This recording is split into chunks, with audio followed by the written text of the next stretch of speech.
وَمِمَّنْ خَلَقْنَا أُمَّةٌ يَهْدُونَ بِالْحَقِّ وَبِهِ يَعْدِلُونَ، اور انہی میں سے جو ایسے ہیں جو ہم نے پیدا کی ہے ایسی امت جو راہ دکھاتی ہے حق کے ساتھ، اور حق کے ساتھ عدل و انصاف پر قائم ہے. یعنی کون؟ اہل حق، اہل ایمان، مسلمان.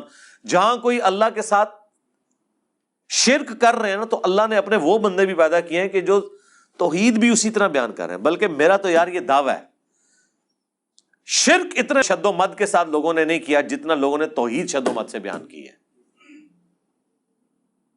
تو اللہ تعالیٰ ایسے بندوں پر فخر کرتا ہے جو اس کی توحید کو بلند کرتے ہیں. سبحان ربک رب العزت عما یصفون. دیکھیں نا سورہ الصافات میں اللہ نے ایک ایک نبی کا ذکر کیا ہے. یار اللہ کو جو بندے پسند ہیں نا وہ اس کے پیغمبر ہیں، حقیقت بات ہے. اس لیے میں اکثر کہتا ہوں کہ اگر اس کائنات کی سب سے بڑی کوئی دعا ہے نا تو یہ ہے کہ یا اللہ پیغمبر بنا دے. لیکن یہ دعا حرام ہے، کیونکہ پیغمبر کا عہدہ وہبی ہے، کسبی نہیں ہے. وہبی ہے یعنی گاڈ گفٹڈ، کسبی یعنی ایفرٹ پٹ کر کے نہیں آپ حاصل کر سکتے. اگر اس کائنات کی کوئی سب سے بڑی دعا ہے نا تو یہی ہے کہ اللہ پیغمبر بنا دے، تو یہ تو پاسبل نہیں. تو اس کے بعد دوسری دعا یہ ہے کہ ہمیں قیامت میں اور جنت میں انبیاء کا پڑوس نصیب فرما، آمین. اس سے بڑی کوئی دعا ہو ہی نہیں سکتی. تو اللہ کو اپنے پیغمبر اتنے پسند ہیں، اللہ تعالیٰ اتنی تعریف کر رہا ہے ابراہیم کی کہ اللہ تعالیٰ کے لیے بس ابراہیم ہی ہے انسانیت میں، اس طرح ذکر ہے. اللہ تعالیٰ کیا فرماتا ہے؟ ابراہیم جس نے ہم سے وفا کی، سورہ النجم میں. سورۃ البقرہ میں اللہ تعالیٰ فرماتا ہے جب جب آزمایا ابراہیم کو اس کے رب نے تب تب وہ کامیاب ہوا. پھر سورہ الصافات میں تو بڑی قربانی کا ذکر ہے کہ بیٹے کی قربانی مانگ لی. پھر اللہ نے کہا کہ سلام علی ابراہیم، سلامتی ہو ابراہیم کے اوپر. یوں ہی ہم جزا دیا کرتے ہیں اپنے نیکوکار بندوں کو. ہم نے اس کی قربانی کو انسانیت میں ہمیشہ کے لیے زندہ کر دیا. آج امت محمدیہ ہے لیکن قربانی کو کہتی ہے سنت ابراہیمی، حج کو کہتی ہے سنت ابراہیمی، اسلام کو کہتی ہے دین ابراہیمی. ملت ابیکم ابراہیم ہوا سماکم المسلمین من قبل وفی ھذا. یار چھوڑ دے سب سے بڑی بات رسول اللہ، قل اننی ہدانی ربی الی صراط مستقیم. اے نبی تم فرماؤ مجھے تو میرے رب نے سیدھا راستہ دکھا دیا. دینا قیما ملت ابراہیم حنیفا، دین جو کہ قائم ہے ابراہیم کی ملت پہ جو سب سے ٹوٹ کر ایک اللہ کے ہو گئے تھے. وما کان من المشرکین، وہ مشرک نہیں تھے. پھر سورہ نحل میں اللہ نے فرمایا ابراہیم اکیلے پوری امت ہے، اکیلا پوری امت. یعنی کوانٹٹی کوئی اللہ کے نزدیک اہم نہیں، کوالٹی. بندہ کہتا ہے کہ پتہ نہیں ابراہیم نے کتنے 90 لاکھ کلمہ پڑھایا ہوئے گا. آیا نا داڑ تلے دسو 90 بھی بندے نہ پورے کر سکتے. قرآن میں آیا ایک لوط ایمان لایا ابراہیم پہ، یا چند ان کے گھر والے جو بیوی بچے تھے، دیٹس آل. 10 کی گنتی بھی پوری نہیں ہوتی. اس لیے اللہ نے کہا ابراہیم پوری امت ہے. اللہ کے نزدیک ابراہیم علیہ السلام کی کتنی اہمیت ہے. تو سورہ الصافات میں اللہ نے ابراہیم کی قربانیوں کا ذکر کیا، نوح علیہ السلام کی کہا سلام علی نوح فی العالمین. ٹھیک ہے. موسیٰ اور ہارون کا ذکر کیا، سلام علی موسیٰ و ہارون. ٹھیک ہے. اور پھر اللہ تعالیٰ نے اینڈ پہ جا کے کنکلوڈ کیا سورہ الصافات میں تمام انبیاء پہ الگ الگ ذکر کر کے ان پہ سلامتیاں بھیج کے اینڈ پہ اللہ نے کہا سبحان ربک رب العزت عما یصفون. تیرا رب پاک ہے ہر اس شرک کی برائی سے جو لوگ اس کی طرف منسوب کرتے ہیں. کسی کو یہ ٹینشن نہ ہو جائے کہ اگر اللہ کے ساتھ کوئی شرک کرتا ہے یا اللہ کے لیے برے نام رکھتا ہے یا مخلوقات میں سے کسی کو اللہ کے برابر ٹھہراتا ہے تو اللہ کو کوئی ٹینشن ہو گئی ہے. نو، سبحان ربک رب العزہ، بے شک تیرا رب جو عزت والا ہے، پاک ہے، بلند ہے اس شرک سے جو لوگ اس کی طرف منسوب کرتے ہیں. وَسَلَامٌ عَلَى الْمُرْسَلِينَ. اس کے اندر پتہ کیا درد ہے؟ اللہ کہتا ہے ہمارے لیے تو ہمارے پیغمبر ہی کافی ہیں، سلامتی ہو ہمارے پیغمبروں پر، انہوں نے ایسا حق ہمارا ادا کیا کہ پوری انسانیت گمراہ بھی ہو جائے نا ہمیں کوئی پرواہ نہیں ہے۔ ہمارے جو سچے بندے تھے، ابراہیم، موسیٰ، عیسیٰ، نوح، آدم، محمد رسول اللہ صلی اللہ علیہ وآلہ وسلم، ان پر سلامتی ہو، والحمد للہ رب العالمین، اور تمام تعریفیں پھر اللہ کے لیے۔ اس لیے میں نے درود شریف پہ جو لیکچر دیا تھا نا، اس میں نے کہا تھا کہ سب سے بیسٹ درود وہ قرآن کے اندر آ گیا ہے، سبحان ربک رب العزت عما یصفون وسلام علی المرسلین والحمد للہ رب العالمین۔ آپ کو مزے کی بات بتاؤں، یہ جو حدیث ہے نا بخاری مسلم کی کہ نبی علیہ السلام فرض نماز کے بعد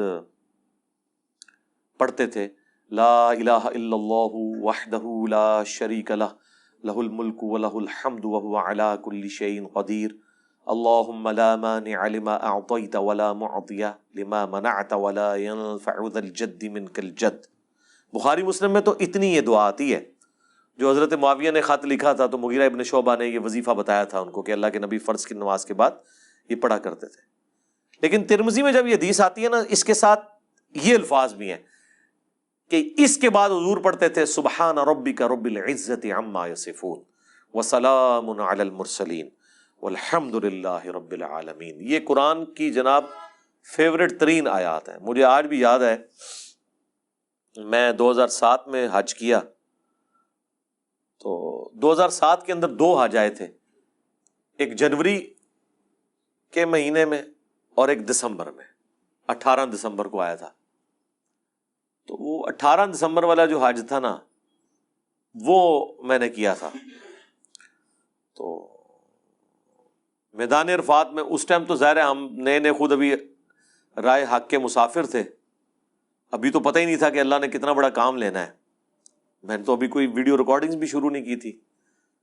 تو میدان عرفات میں مجھے آج بھی یاد ہے، میں جب دعائیں کر رہا تھا نا، تو مجھے ایک چیز جو میرے دل میں غم کے طور پہ تھی کہ دنیا کتنی شرک میں ڈوبی ہوئی ہے، اور پیغمبر دنیا میں آتے ہیں، کوشش کرتے ہیں، ایفرٹ پٹ کر کے چلے جاتے ہیں، لیکن پھر بھی ہدایت جن کی نصیب میں وہ حاصل کرتے ہیں جو ایفرٹ پٹ کر رہے ہوتے ہیں۔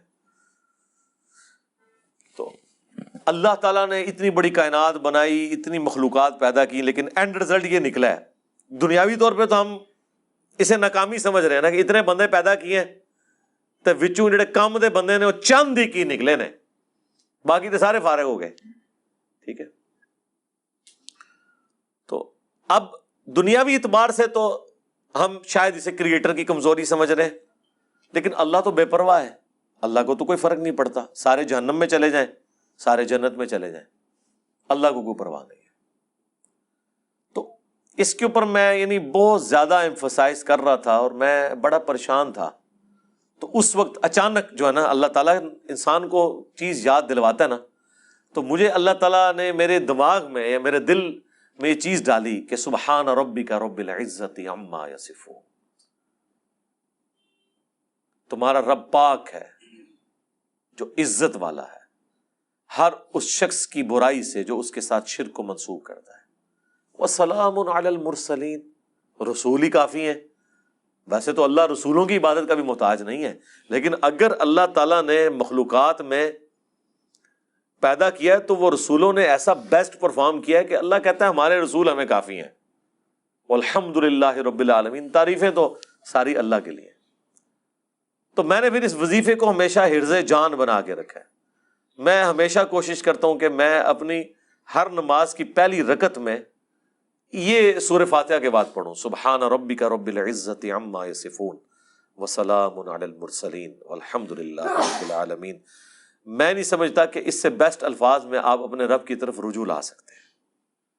ساری گمراہیاں، سارے شرک اللہ کو کوئی نقصان نہیں پہنچا سکتے۔ سبحان ربک رب العزت عما یصفون۔ اور اللہ کے بعد اگر کوئی حقدار ہے نا کہ اس کا شکر ادا کیا جائے تو وہ اللہ کے پیغمبر ہیں، جنہوں نے کمٹمنٹ کے ساتھ اللہ کی مخلوق تک اپنا پیغام پہنچایا، اور وہ اللہ نے اس میں ایڈ کر دیا وسلام علی المرسلین، سلام ہو رسولوں کے اوپر، والحمد للہ رب العالمین، اور تمام تعریفیں اس رب کے لیے جو سارے جہانوں کا پالنے والا ہے۔ تو میرے بھائی قرآن جس کو بابا مانتا ہے نا وہ پیغمبر ہوتے ہیں، باقی آپ کے بنائے ہوئے بابے ہیں، باقی سارے فالوورز ہوتے ہیں۔ قرآن کی ڈاکٹرن میں امام وقت کا پیغمبر، قرآن کی ڈاکٹرن میں اللہ کا نمائندہ وقت کا پیغمبر۔ اس لیے سورہ زمر میں آتا ہے جب جہنمی جہنم میں پھینکے جائیں گے نا تو فرشتے پوچھیں گے تمہارے پاس کوئی پیغمبر نہیں آیا تھا؟ وہ کہتے ہیں آیا تو تھا لیکن ہم نے جھٹلایا۔ حالانکہ پیغمبر تو صرف ان کے پاس آیا ہوتا ہے جن کے سامنے ہوتا ہے۔ جب ہم سے پوچھا جا رہا ہوگا کہ آپ کے پاس کوئی پیغمبر آیا تھا، ہم کہیں گے کہ آیا تھا تو ہماری موجودگی میں تو نہیں آیا۔ اللہ جس کو امام ڈکلیئر کیے ہوئے وہ وقت کا پیغمبر ہوتا ہے، چاہے آپ نے اسے دیکھا ہے یا نہیں دیکھا، آپ اس کی زندگی میں ہیں یا نہیں ہے۔ آپ کے لیے جس کو اللہ نے پیغمبر بنایا ہے نا، اللہ نے آپ کو اس کے ریفرنس سے، اور یہی قرآن میں ہے کہ ہر شخص کو اس کے امام کے ساتھ اٹھایا جائے گا۔